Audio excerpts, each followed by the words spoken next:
Leviathan 99, a radio drama by Ray Bradbury. Christopher Lee, Robert Edison, Walter Fitzgerald, and Dennis Hawthorne, as Ishmael, who tells the story, play the main characters in this radio-dramatic space-age poem, for which Tristram Cary composed and executed electronic music and sounds in stereophony. Ray Bradbury, whose many science fiction novels include Fahrenheit 451, which was filmed, and The Illustrated Man, which is being made into a picture, also wrote the screenplay for John Huston's Moby Dick, which may have given him the impetus to write his radio drama. This is its first production. Leviathan 99.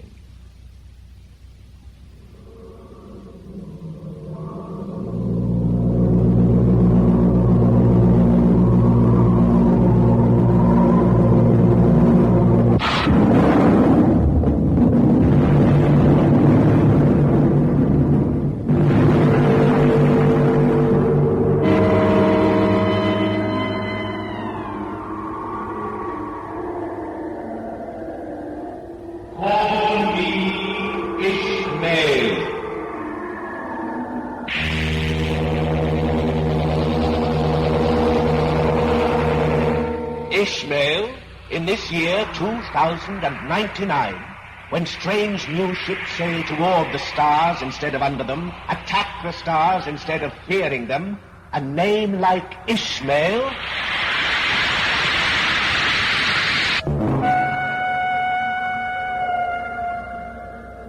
Yes, my parents flew with the first brave ones to Mars. Turned less than brave, gone sick for Earth, they went back home. Conceived in that journey, I was born in space. A child so birthed in desolations, homeless between yestermorrow and noon's midnight, must have a proper name. My father knew his Bible and recalled another outcast who wandered dead seas long years before Christ.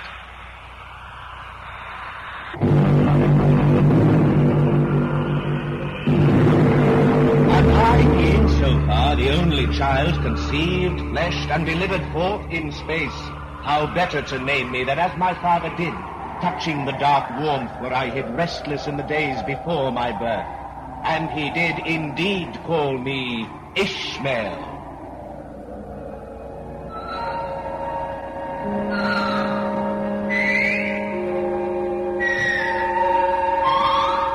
As did my friends, who seeing the stars rise and the deep space in my eyes as we flew kites or sailed our homespun gliders, confessed themselves glad I had been named Wanderer, an aspirant of aerial devotions whose destiny would find him out.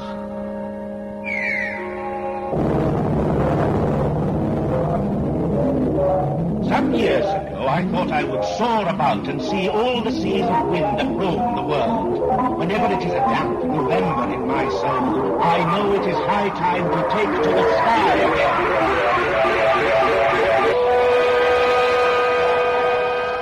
There is a magic in air that pulls all men, and man so drawn floats up with eagle, hawk, firewind, or whispering balloon to test the cloudless winds that circle sweet seas of grass and salt seas of brine, until at last he faces on that greater sea of space with its billionfold of stars.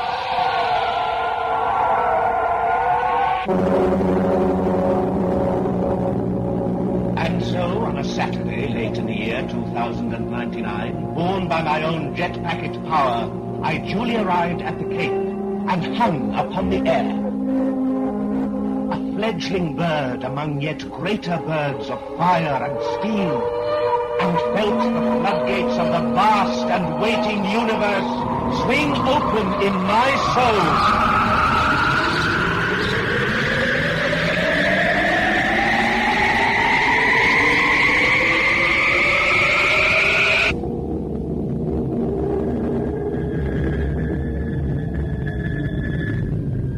Then I went down into town.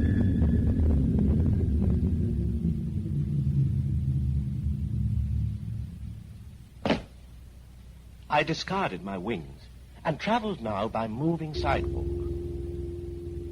Into a fort, a metal barracks, a dropping place for tired spacemen?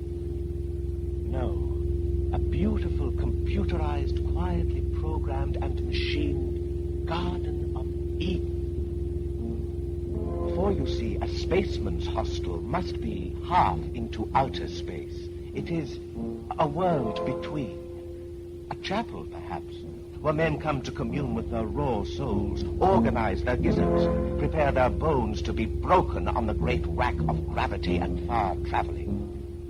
Here, the new altars where we might panoply ourselves in strange new costumes, take unguents, genuflect the proper genuflections until the day our souls spoke up.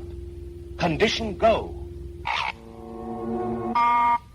I register by pressing my hand to a metal identity plate, which reads my sweaty prints like some modern witch of palmistry to plan my future, and choose my roommate by machine.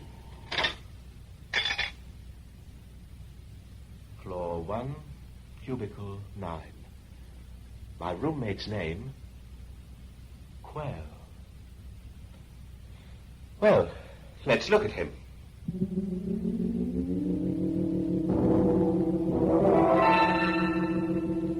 The moving floor glides me past robot museums, where other spacemen, like myself, sit with mechanical Platos and Socrates under a Mediterranean sun. They do not know me, for they will not. In 100 fantastic, new-styled schoolrooms, electric oracles of Delphi, robot men, complex as beehives, honeycombed with knowledge, wise as the names they bear. Schweitzer, Huxley, Aristotle, run secret tapes in their oil machinery heads and speak forth truths to listening fools who would be wise. But here's my room. There's my thumbprint on the scanning lock. I hope my roommate is not a huge spider. I do try to like spiders, but... There. The door open. Shut. I am in my room. And there, on the far side, in bed, in the dark, lies a shape hidden. A stranger, the size, shape, color, I can't see. I'm trembling. Perhaps I feel it might be. A spider? What? No spider. No. Put on the light. Huh? Well? Well, you speak, but your mouth doesn't move. My mind moves.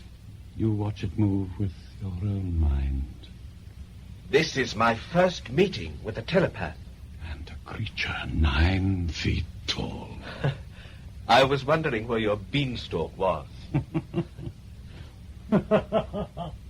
My name is Quell. I come from an island planet many light years away in space. A green world like your own, which grows, however, animal men which do not look quite right. Oh, no. I read your mind. You think I have too many eyes, too many ears, far too many fingers, a greenish skin. But me, I've only 2 eyes, 2 ears, 5 fingers on each hand. My skin's cheese beside yours. Well, then we're both very funny. And both human. Yes. For what is human? Size, shape, color? No. An idea. To behave well. Creatures of the sun that we all are, to not give darkness to others. That is human. So, too many eyes have I, too many limbs, too many fingers, too many years, but still we're the same. Now, Ishmael, shall I grind your bones to make my bread?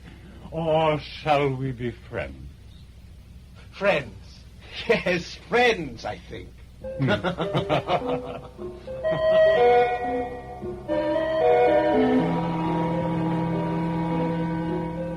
and friends we were. Two terrible and fine, ugly and beautiful children of nature.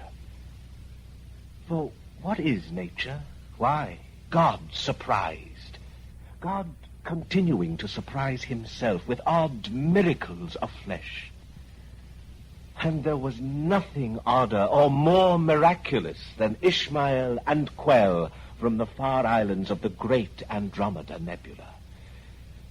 We lived together, studied together, and, at last, went off to find our rocket together.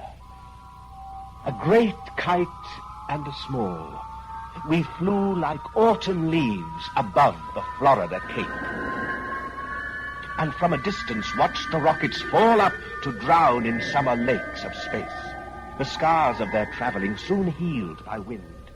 And below, in their towering gantries, stood the other ships that sailed for stars. Gemini 97, Star Trek 3. Which will it be, Quell? Choose. The computers have already chosen for us. Quell, pretend. Make believe the machines don't run us. How young you are. There then, choose. Jupiter 10, Apollo 88. Hold on. There. Cetus 7. Cetus 7. Do we fly to see her? We fly.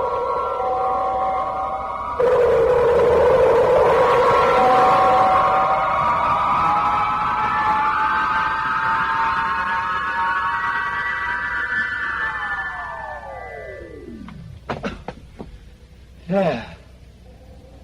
Biggest rocket ever built. Cetus. Sirs, Yes?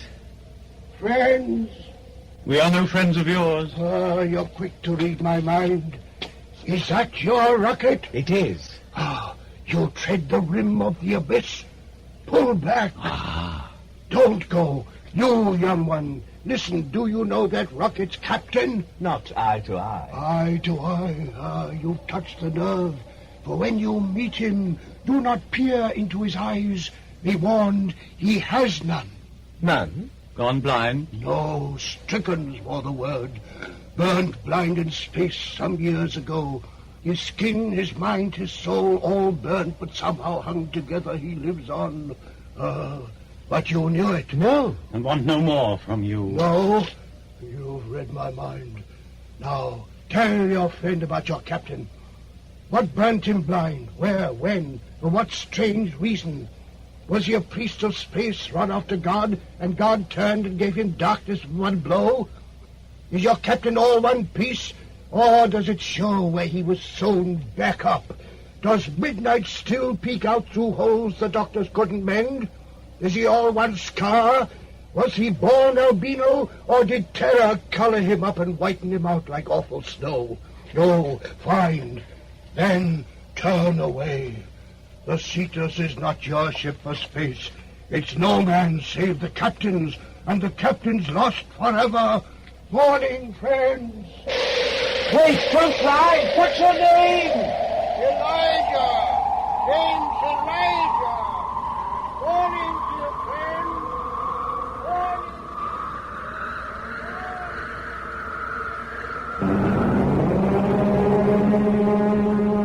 The thunder of Elijah's prophecy was lost in the grand thunder of the rocket being tested. The last of 1 million supplies were going aboard.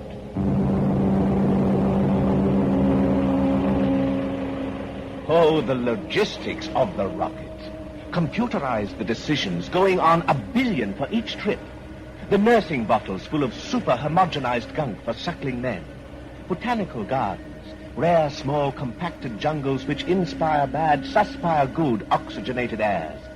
Capsuled ocean seas which grow algae for atmospheres and salads. Machines which spin the sweats of rocket man to fresh new rains to be drunk again. Not the Lord's Prayer inscribed on a pin, but whole books stamped on needles whereby to sew up the tears in one's space-worn soul. Strange machines, stranger men. The half our crew were accidents of nature in a baroque humor. That is to say, midgets and dwarves. We were babes, to be cradled in the lap of space. Half size, but cheap at half the price, for each pound of rocket man is worth thousands of dollars. In oxygen, fuel, food, water, living room. So much of our ship was toy cabins, with toy people squirrel caged in them. Years back, dwarves, midgets like us, had short lifespans and poor health. But now they have put our chromosomes in a vice and compressed us down a healthy, cookie-cutout genius. A gargoyle lost from the front porch of Notre Dame, and we small boys, age 30, fresh from the womb that has diminished his cells, journey with your giant 6-foot men and make space our incredible toy chest. So the final burgeoning of the Zeta 7 was with Titans and bright child men toddling in their shade.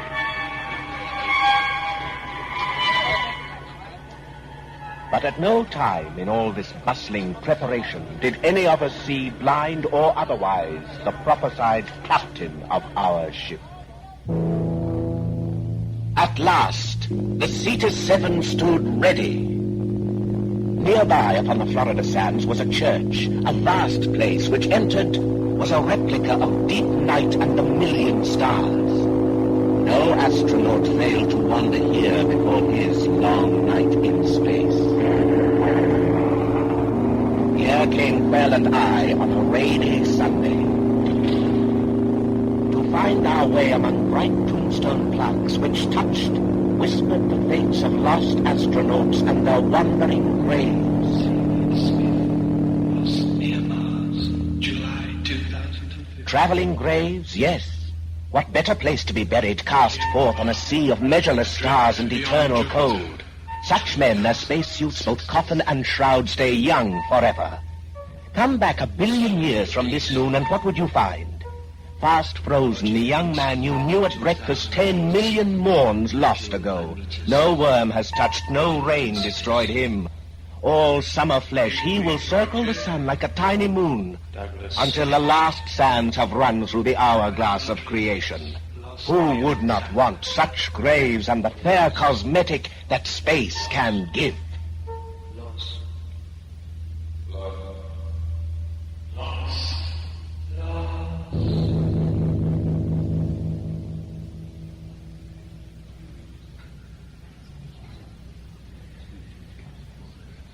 In the pulpit, at the center of the spaceman's chapel, stood a man who had died 100 years ago. Dead, yes, but so remarkable a man was he that they did computerize his soul. That is, they did up his voice on tapes, made circuitries of his merest breath and motion, then locked it all in plastic flesh and steel. So now before us stood Father Ellery Colworth. A monster robot, no. Gentle essence of the man.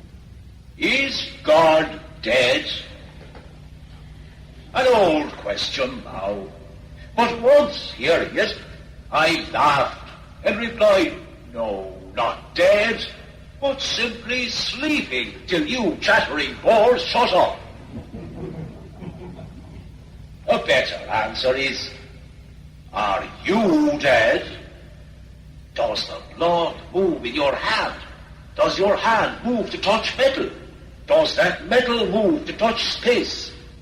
Do wild thoughts of travel and migration move behind your flesh? They do. You live, therefore ye live. You are the thin skin of life upon an unsensing earth. You are that growing edge of God which manifests itself in hungers for space. So much of God lies vibrantly asleep. The very stuffs of worlds and galaxies, they know not themselves. God reaches for the stars. You are his hand. Creation manifest, you go in search. He goes to find, you go to find himself. Everything you find along the way, therefore, it will be holy. On far worlds you will meet your own flesh, terrifying and strange, but still your own. Treat it well. Beneath the shape, you share the Godhead. You Jonahs are traveling in the belly of a new-made metal whale, the rocket ship. You swimmers in the far sea of space, blaspheme not against yourselves or the frightening twins of yourselves you find on far worlds, but ask to understand the miracle which is space, time, and life in the high attics and lost birthing places of eternity. Woe to you if you do not find all life most holy. Better than if you stay locked forever in the belly of the rocket like Jonah, never to be vomited out upon dry land. The thunder of the storm ended the sermon. The thunder of a rocket echoed the storm.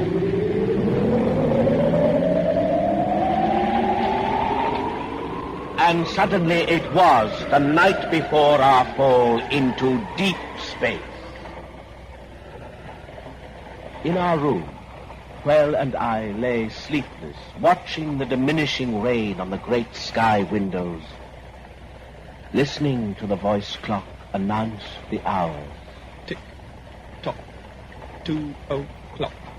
Tick, tock, 2 o'clock. Tick, tock, tick. Quell, tick. awake? Part. The rest of me sleeps well. How do you do that? It cannot be taught. Next time you are born, we will arrange it. That part of you that's awake. What are you thinking? Of our journey.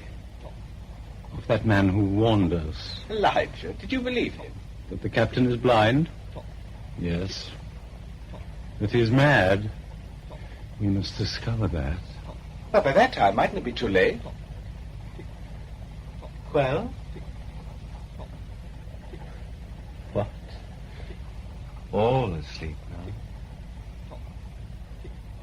All right, friend, lie there. Your body the strange color of a world I'll never see. Your skin tattooed over with signs from the Horsehead Nebula, the Coal Sack Orion, bleached by white suns, burnt by red suns. Cold blood, but warm heart.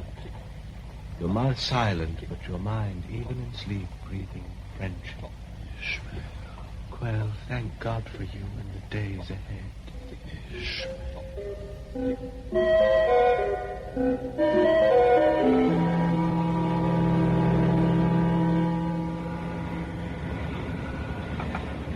Take off time at sunset, 7:31 hours. Take off time, sunset, 7:31 hours. At sunset, aboard the rocket, we, the crew, waited. And the sun rose again. That is to say, the gantry elevator bearing one man rose up through the twilight air. And the elevator, rising high and swift, caused the sun, just gone below the earth, for a last moment to reappear.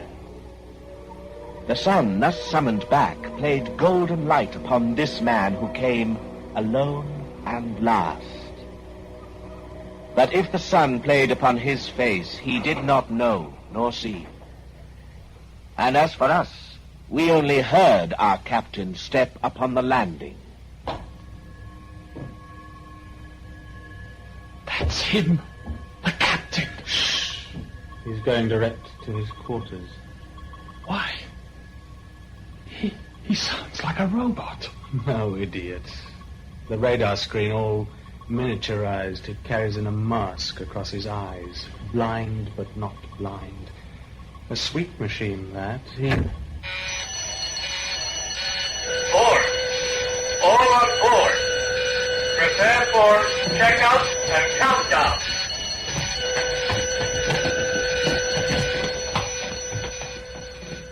blind captain was indeed with us, unseen and locked away. We lay like spiders in our shock absorber webs, waiting for the fire wind to seize and throw us at the sky. And seize and throw it did.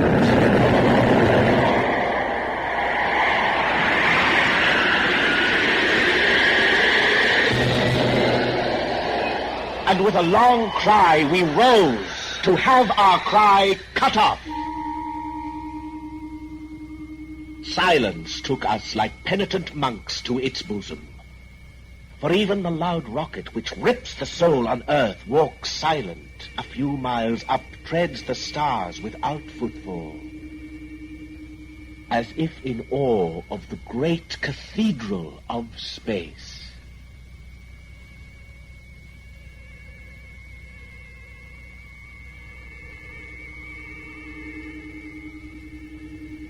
Ship's log, Cetus 7, August 2nd, 2099. Out of sight of land. How strange to put it this way, yet true. Out of sight of the blessed land, which means all earth and those we hold dear upon it. All faces, houses, trees, streets, towns, cities, meadows, ocean, seas. Gone. All longitudes, latitudes, meridians and hours, all nights and days, all time. Yes, time too. Gone. No sunrise, no sunset, no sound, no wind. How lonely. Quell, will we make it back? See Earth again? Friend, I read minds, not futures. Space is large. They say it curves. Perhaps our end is in our beginning. Watch report on the double.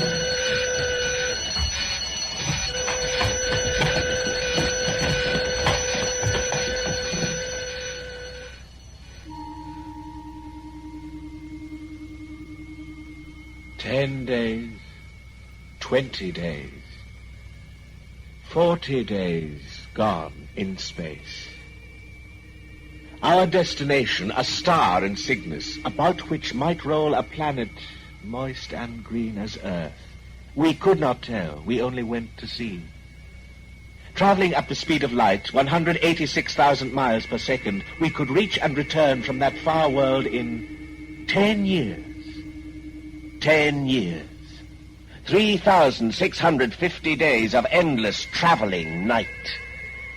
And only work could save us from the boredom that slowly slides into moron insanity.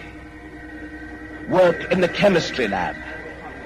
Work in the compacted jungle swamp which cycled our carbon dioxide and gave us fresh oxygen and green salads for lunch.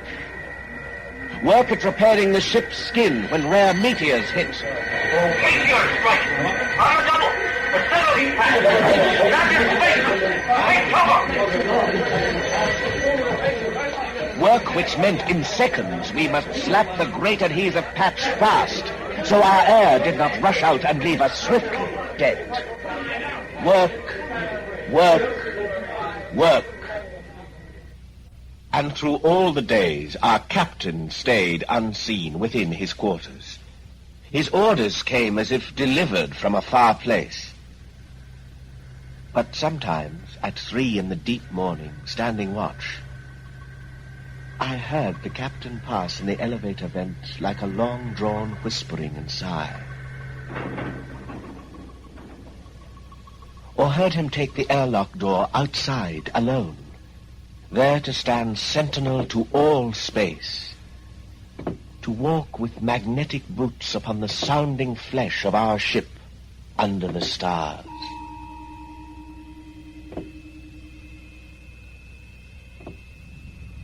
Hist! There he is. Again, every mid-watch of this hour. What does he do out there? Play ball with the meteors. Inhales the infrared, exhales the ultraviolet. No, he doesn't trust our radars. Even blind, he thinks he sees better. But what's he looking for? Well, you can read his mind. What? My mind may hear, but the captain's mouth must speak for him. When he finds what he is looking for, he'll let us know. You read his mind. You don't like what you see. I can tell by your face. There he goes. Walk, walk, Captain. Stand guard. Protect us from the universe.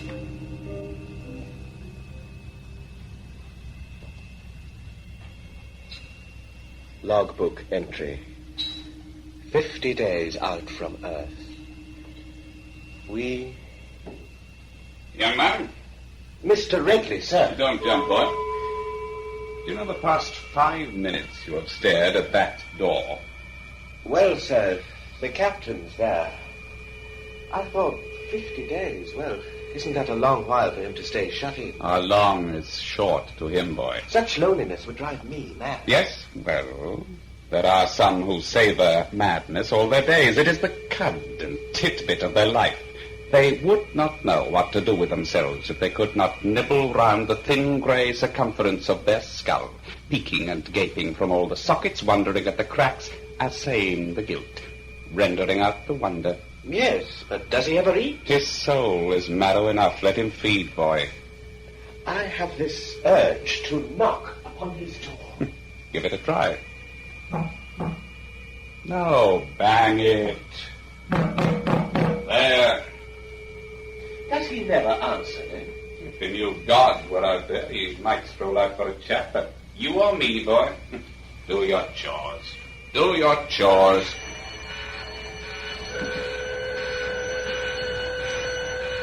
Hear this! Hear this! Captain's inspection! All hands! Inspection! He's coming out. The captain! Don't stand there, idiot! Line up!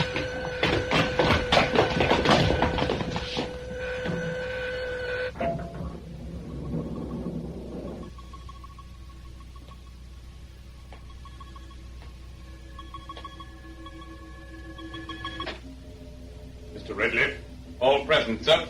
the temperature has gone up 3 degrees in this cabin, all present indeed. Here's one who runs a very furnace of youth. The name? Sir, Ishmael Honeycutt Jones. Isn't that the sound of Blue Ridge Wilderness or the scarred hills of Jerusalem? Now, Ishmael, what do you see that I don't see?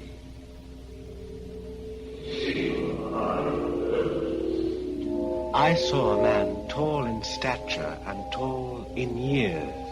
Not old, but with oldness skinned over him. A prime unprimed by lightnings. His face white, hair white, hands white, uniform white, all everything cut from the same nothings. This was our blind captain who led us toward the stars. Behind his dark Firefly machine radar electric glasses, I knew if I seized them off, I would find eyes the color of minted silver of fish that had been born, lived, and died in the deep night. White, the man was white, all white, to match the whiteness of his much affrighted soul. I felt some years ago the universe had shot off a photographic flash. God blinked and bleached the captain to this color of sleepless nights and lonely terror. His heart did not beat so much as run down eternal panics. Hamlet's father's ghost stood here astride our lives and breathed out further ghosts. How runs a ship in space, men? With tight seams and oxygen suits at the ready, sir. Well said. And how do you treat with a meteor, men? 5-second patch job and all hands saved, sir. Then, how do you swallow a flaming comet whole, men? Huh? No answer. We have not as yet seen comets on the breakfast menu, sir. You have not. And then, Captain, mustn't you kill a comet before you can eat it? True. And they do not make nightly strolls through our basement half of the universe, and yet... Sir? They do come by. Ridley. Sir? This star chart here, now. You with good eyes see. From the region of the Horsehead Nebula, among a billion lights, one special light shows forth. Blind, I feel its spectral presence. Thus. Do I touch the maelstrom, Ridley? You do. Closer now. So, not a meteor, a moon, a world. Who'll name it? Sir, that is a comet. Comet? No. A vast exhalation of mystery upon the deeps. A pale bride with flowing veil come back to bed her lost unbedded groom. Isn't she lovely, men? A holy terror to the sight. Captain, is that not the comet which first passed Earth some 30 years ago? Leviathan. Speak up. The comet Leviathan, the largest in history. Leviathan. The great numb terror, the brute chemistry and the universe thrown forth in light and trailing nightmare. Yes. Leviathan. Was it not Leviathan, Captain, that put out your eyes? To give me greater visions? Yes. Leviathan. I saw it close. I touched the hem of its great billion-mile-long bridal veil. I circled round the shimmering abyss of snow gone lost in space, and then that virgin whiteness, jealous of my loving glance, rubbed out my sight 30 years ago. I see it still upon my inner lids, bunked down at night, so passing strange, so full of arctic miracles, that huge white rushing thunderhead of God. It brought me running. I offered up my fevered soul, all bright. It snuffed me out. Yet now I rub my bones to kindle me again, for look. Leviathan returns. Now the avalanche of nothingness comes back. For this I seek in space with rocket and with men. As one, we'll rush to meet that downfell light, which having doomed, now cycles round to doom itself. That Cyclops' eye long gone deserves a blow. I'll lift my hand, your hands, to make the strike. What? Silence. They are overwhelmed, sir. Yes, for ours is a holy mission. There will be none greater in the time of man, though our sands run forever through a glass as big as creation's landfall in far Centauri. Technicians, scan alert! We do not idle by for Leviathan to arrive, we run to catch. Men, it is a long white traveling funeral in space, a light that puts out light. Let us slumber it forever, make it celebrate its own death. Ready the alarms. The first man who scans it in gets double his fees for the journey. Squads, disperse! Fall out!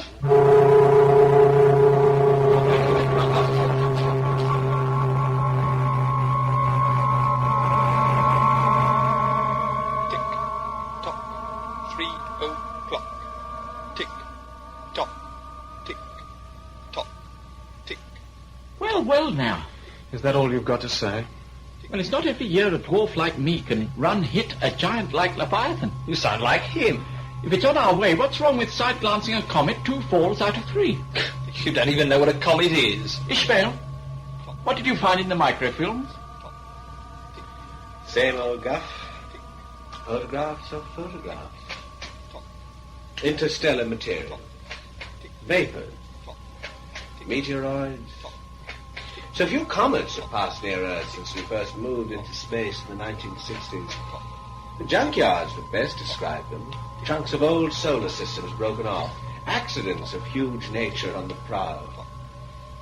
Well, in the stories of my people, such comets are known as pilgrim visitors, far-traveling spectres, the haunter of the feast, A collision of bright dreams which fuse to nightmare. You see, our history is as full of romantic nonsense as yours. Well then, the captain has his reasons for finding the comet and we have ours. We're curious. Curious, yes, and afraid.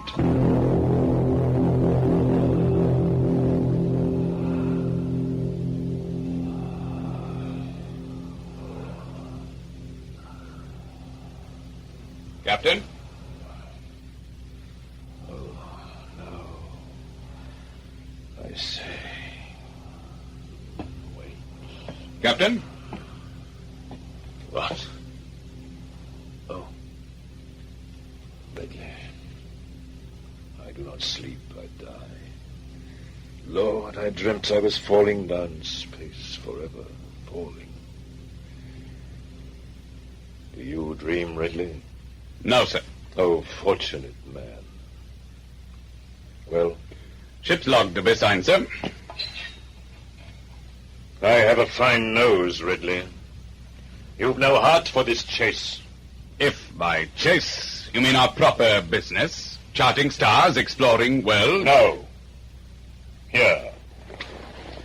What do you know of the passage of dark planets and bright comets, mister? I think you must teach me, sir. I will. Here are 1,000 star charts, stamped, runnelled, and humped. You read Braille? Aye. Run your hand here, there. Touch the paths where the lost suns go. Here, the planetary tracks, and here upon the universal deeps the vast long mark of Halley's comet, the comet of Aristophanes, and, who knows, that comet which may well have been the star of Bethlehem, a miracle to celebrate a miracle. Here are the maps and deep night plans for all God's circuitings and maunderings, his long thoughts. God dreams joy, green earths appear. God dreams torments, comets issue from his eyes and mouth. And the most terrible outcrop of these is... Leviathan? From 30 years' study, I found a way to meet it head-on fast, 6 months before it brushes Earth. We move then to surprise. Surprise? Mr. Ridley, face 'em out. Well? You cannot surprise a comet, sir. It neither lives nor cares. I live. I care. And shift the burden of your knowledge to some great wandering child, some universal accident that prowls between the worlds, homeless for eternity. Go on. Sir, that if, as Reverend Oxley says, all space is one flesh with us, all world, suns, creatures, extensions of one ground, one all-encompassing will, then that ghost you speak of, sir, that comet, that great terror-trailing stuff, is but an outmouthing of God indeed. Would you stand against such breath? If it wrenched my soul and burnt me blind, yes. It is a dumb thing, sir. Mere chemistry, birthed out of chaos, now pulled by this tidal star, now hauled by that. As well stop your own heart as try to stop that great pale beating. But if both stop at once, will not my victory over it loom as large as its victory over me? Small man, large traveling doom, both weigh the same when the scale is death. In rending it, you rend your own flesh, Captain, which God has lent you. That flesh offends me. If it is all one, God manifesting himself in minerals, light, motion, dark, or sensible man, if that comet is my sister self, come preening by to try my Job-like patience, was it not blasphemy it first tried out on me? If I am God's flesh, why was I felled, struck blind? No, that thing is lost and evil. Its great face hovers the abyss. Behind its mindless glare I sense that juice which oils the cogs of nightmare and the pit. And whether I see it in hellfire man, cannibal shark, or huge white blinding mouth flung down along the stars to frighten men and push them to impulse less than human, more than bones and soul can bear, I must attack. Talk not of blasphemy to me, sir. It tried me first. I want its flesh. help us. He does. If we are his stuffs, alive, then we sinew his arms seized out to stop that light-year beast. Would you turn from this greatest hunt? Sir, I am against you, but don't fear me. Let the captain beware of the captain. Beware of yourself, old man.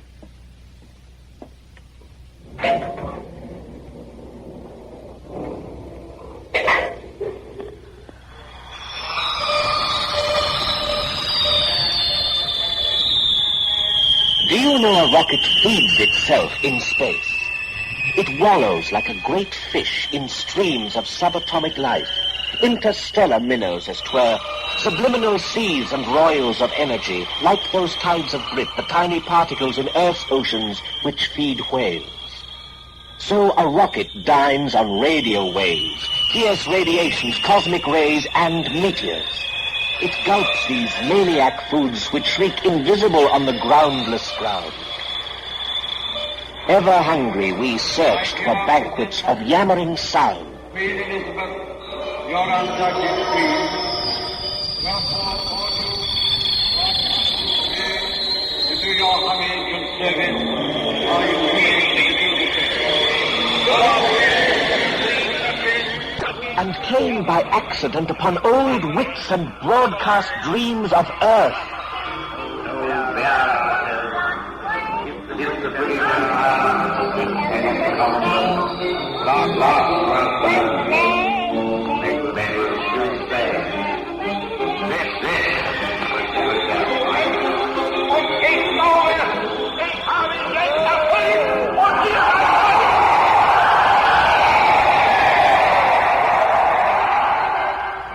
No sound, they say, is ever truly lost. In electric clouds, all safely trapped, we tuned up echoes of forgotten wars and peaceful summers. The question of Anglo-German relations is of the first importance for the two countries and for Europe. Waiting in the circle, Madam Jerry, I agree. Captain, radar coast. Request slow speed. Now passing space cloud containing radio data from year 1938. Turn away, Radar 1. Sir? Turn away. And turn we did from the wandering voices, those lost children of time. And then, a few days later...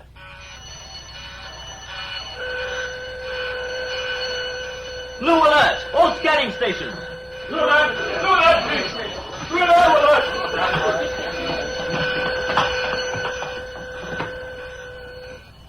Beyond belief. What is it? An ancient moon? Yes. From our system? No. From another star? Yes. Torn loose in some accident, traveling all by itself in space. And covered with towns, cities, ancient gardens. I don't believe. Yet there it is. Terrible. Beautiful. How long do you think this moon, with all its dead cities, has been rushing through space alone? 1,000 years? 1,000 times 1,000. Oh, lovely. The spires, the jeweled windows, the lonely courts. Retrograde rocket. Stand by all hands to diminish speed. Disregard. Continue course. Captain! Sir, we saw. Mr. Redley, who commands this rocket? Why, Did I give orders for reconnaissance? I quite forgot myself. This moon is very old and fine. Our job's to touch down on such worlds, to photograph, record. Yes, I see. Lovely. Passing strange. There was a time when Our job lies elsewhere. Press on.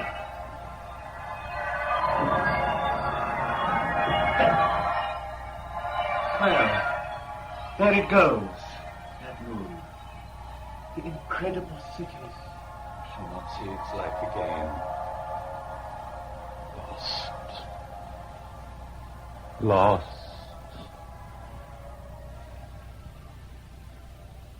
If on Earth it is a rare thing for two ships to pass each other on their trips, think what small chance there is for rockets to cross paths in the billion times greater sea of space.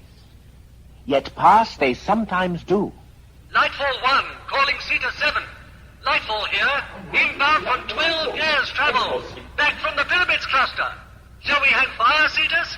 Mix cruise and drink a celebration? Yes, drink. We shall not. Do I read you right? You read me right or wrong. Stand up, goodbye.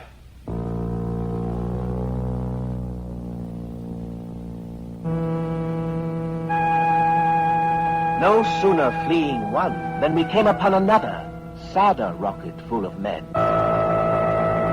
Rachel's captain, calling captain of the Cetus there. Have you seen a small life rocket craft? A space storm took it off. We paced that comet. Comet? What? Leviathan? Leviathan, yes. My son, oh God, was curious. He took the life craft out to search the comet's wake. Now I search for him. Will you help? I'm losing time, sir. Why? I've lost my very life. I go to redeem your son. God help you, Captain. God forgive you, master of the Cetus 7. So the Rachel, mourning for its lost children, fell away. And we moved toward collision course with annihilation. Rogers, Smith, Quell, Mr. Redley, why all the secrecy? There's your reason. The captain outside again, under the stars. I'd like a stroll myself. I do not speak on strolls at odd night hours, Mr. Smith. I speak on information we let pass. Lost moons we left behind. Jobs we did not do. This comet's a job. We measure all that comes our way. Measure with mad. Mr. Redley. Well? Now what? Well? I do read minds. Let my mind gather yours and move outside to stand watch with our captain. Now. I leave a track down all of space, and space moves in to rub that white track out with meteor dust and worse, with negativity. Well, let nothing do its worst. I pass. I make my mark. Mr. Redley. I protest.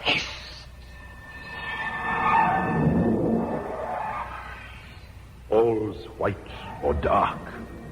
Stars or nebulae as black as inks from squids which scuttle down a blind god's back. Light, dark, but how we do prefer the first. For white our Negro souls much thirst. For such a white as this, though, terrifies. For was it not such all-encompassed white which thrust to panic out my eyes and would have quenched my soul had I not hid it safe away between calamities in nightmare's crib? I did. I thrived on simple crusts of dark and waited out the cyclings of time to bring you round and back again, O whiteness fair. My pale and wandering dread stand forth. This time I will not swerve. My path is fixed beyond the gravities. Tracked like the whirls that hurl about the sun, so runs my soul in one trajectory. Blind, my body aches in place of eye. I'll darken you who darkened me. Your veil will be your winding sheet. Your gossamer I'll bind to strangle you, and thus bank down the fire. Gentlemen. Unlawful, uncommon eavesdropping. Upon uncommon dangers. The captain breaks a higher law. Would you mutiny, sir? To save lives, yes. At ease, the captain blind sees everything you miss. As for those thoughts of his, which we just borrowed, why, how do they differ from ours, which we tell no one? All men are poets in their souls, ashamed to speak it out. Judge thoughts? No, action. And action now means juggling that fine, great fireball comet. Excuse, Mr. Redley? Excused. And damned.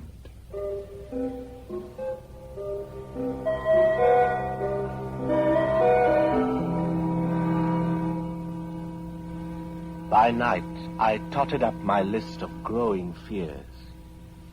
The radio voices spurned, the strange moon shunned, the celebration of 2 rockets passing in the long night refused, and the urgent need of a captain searching for his lost son ignored as if unheard. And then, most frightening of all,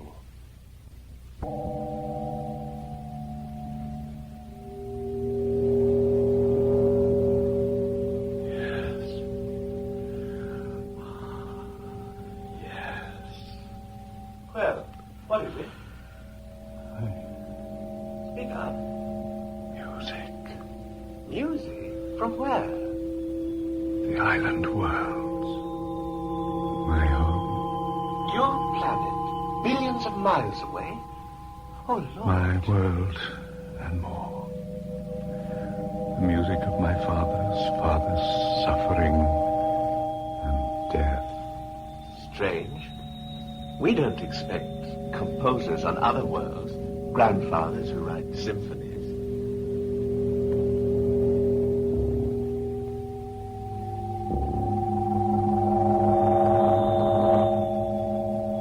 It was music, it was not. It was something I had never heard but knew from times before my birth and guessed from times beyond my death. I mourned myself. And Quell, I saw no tears, yet sensed he wept within. The music played.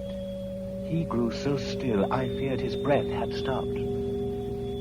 He heard his own funeral dirge rolled down the shores of space to end his life.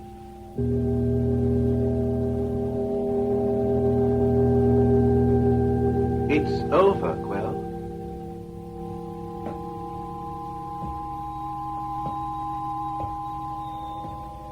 He rose to find our metal worker. Sir? Cut and weld and shape me a suit of death. I'll draw it for you. So, all black. And on the breastplate of this coffin, burn this sign, my family, my world. You look fine. You don't really think... I do not think. I know. Make the suit of dark metal.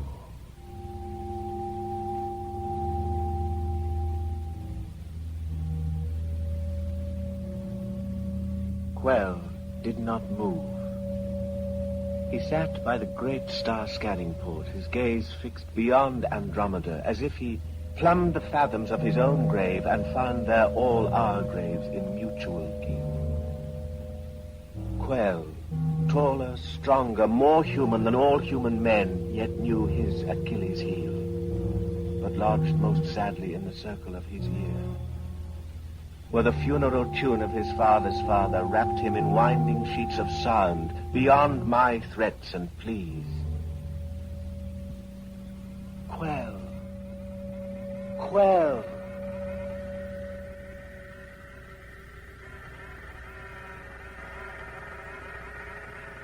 Meanwhile, the metalworker cut and burnished the uniform all black, which Quell would wear in death.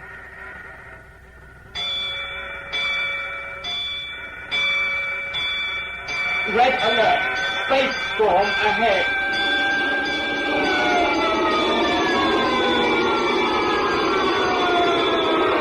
White terror, the rushing comet approached. But first it sent a messenger ahead to warn us off. A storm of gravities, atomic whirlwinds, cosmic explosions, and warpings of space, which wrecked our ship. Captain, permission to turn back! will be destroyed. We do not turn. It's testing us. Head on, Mr. Ridley. Head on.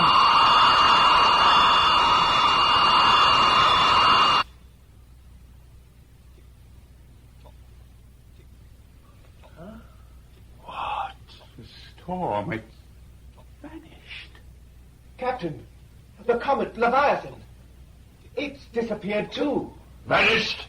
Disappeared? Quell, you're awake again. Oh, Quell, what happened? He has come round. Quell, what in God's name? The funeral music, gone. Our traveling burial grounds, gone. The comet, the nightmare, all gone. Yes, but why? The storm has twisted time. A warp in space? We've turned a corner in eternity. The storm has thrown us back to another year. What year? Who's to tell?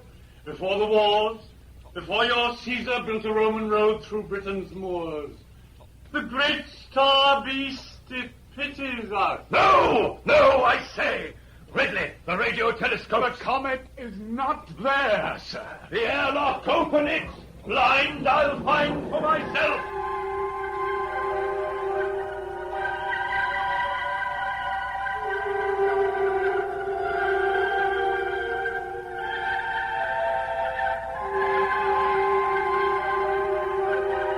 Our captain stood outside on a rocket ship becalmed in peace. It was indeed a time between, and Redley stood with him between the stars.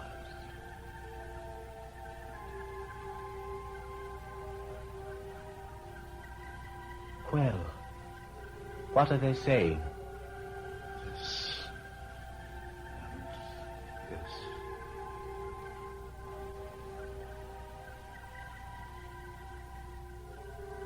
Peace and mild weather.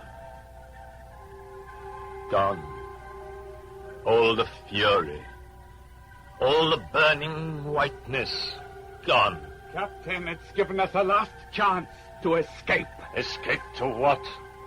To land back on Earth and be greeted by Charlemagne? To watch Caesar fall down dead in the Forum?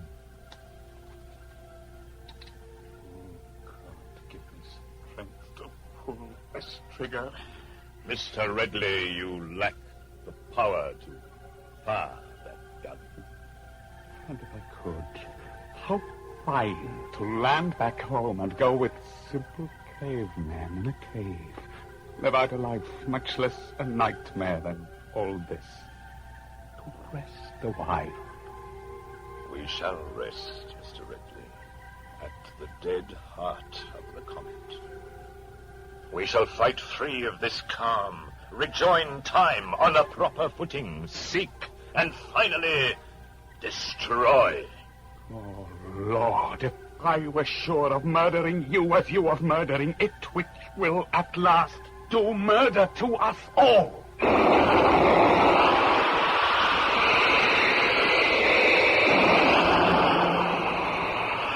sweet calm was over. We fought the storm of time in space, and freed ourselves of Roman legions on a Dartmoor wilderness, lost Waterloo, missed final chance to watch Napoleon's soldiers pock the Sphinx's old Egyptian face with rifle fire, and broke free to find the comet.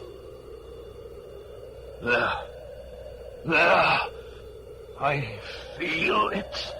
It is there, yes. Is it? It is. All hands stand by the emergency light rocket craft. You know the engines of destruction there. In each I've built a sweeping hunger to devour that thing. A beam more powerful than any laser ever built. Wider, longer, swifter. Use that power. Worry the beast. Lay him to waste.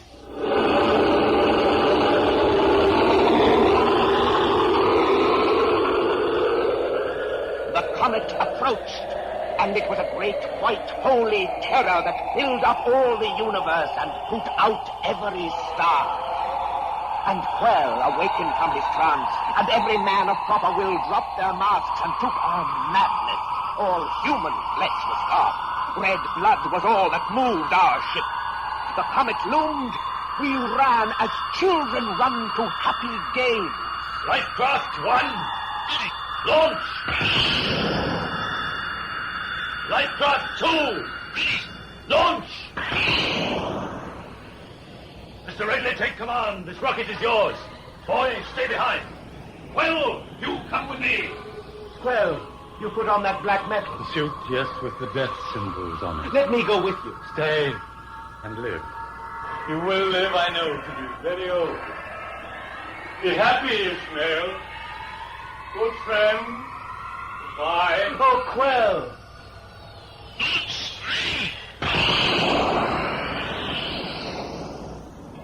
We moved.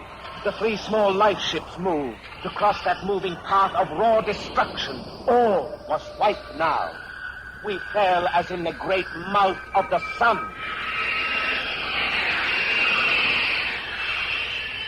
Well, I hear you, friend.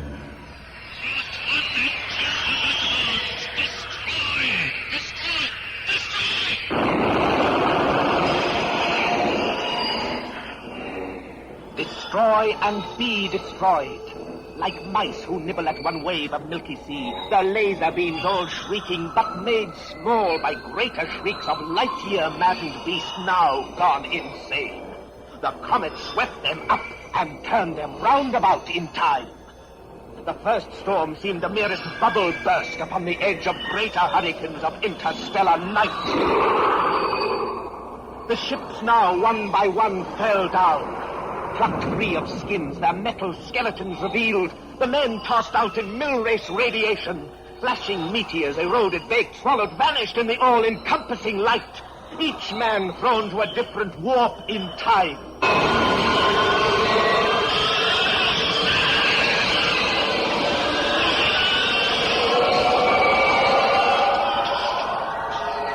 The men in Lifecraft One, their weapons still, hurled down to death, perhaps in burials, with King Richard on his plain, the crown lost at his feet. The men in Lifecraft Two spun further on to drop in open grave with Yorick's skull, or near the tomb in Illinois where Lincoln dreamt away. I do not know. The captain last. Through Quell, I heard his cry. What, the weapons gone, my men dispersed? Why then I have these hands? Blind I feed on you, gone dead I grapple you. Where's your heart? There, I'll stifle it.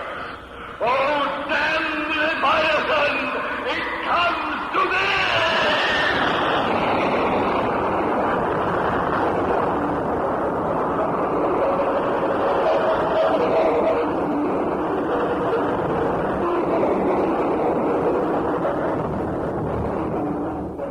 Out, I was tossed forth myself. Alone I watched as now at last the whiteness went its way, with gibbering voice off down the long black mine-shaft of the universe, its bridal veil trailing despairs and woes, celebrating itself, a mindless mystery forever in motion, vanishing, an echo,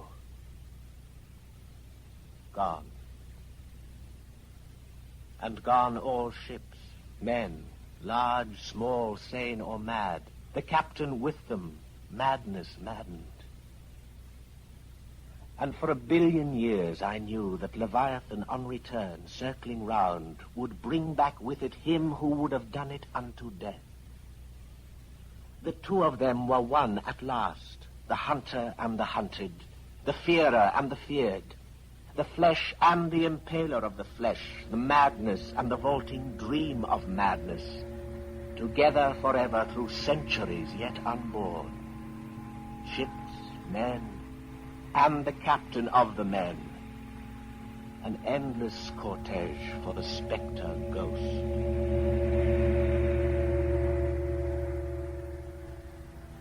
Alone, I floated on a coffin which came under my hands.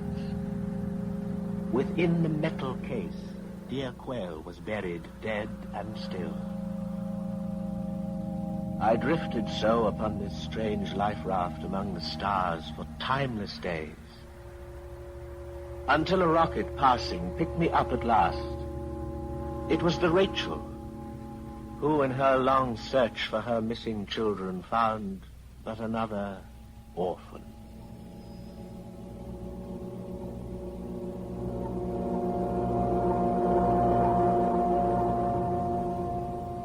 I let the coffin go. I let Quell travel on his light-year burial ground. The drama's done. The great shroud of stars rolls over the ship, her crew, as the whiteness departs all away.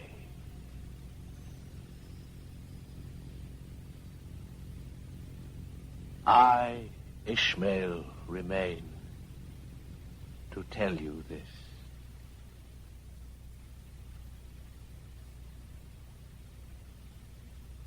Leviathan 99, a radio drama, was written by Ray Bradbury. The electronic music was composed and executed in stereophony by Tristram Cary. You heard Dennis Hawthorne as Ishmael, who told the story, and Christopher Lee as the captain. Robert Edison as Quell, Walter Fitzgerald as the warning man, and Dennis McCarthy as Father Ellery Colworth. Alexander John as the first mate of the Cetus 7, and Ian Thompson, Anthony Jackson, Christopher Bidmead, Nigel Clayton, and Leroy Lingwood as members of the crew. Frank Henderson as Lightfall 1's captain, and Rafe Truman as the Rachel's captain. Technical direction was by Harry Catlin, and the play was adapted for stereophony and produced by H.B. Fortyne.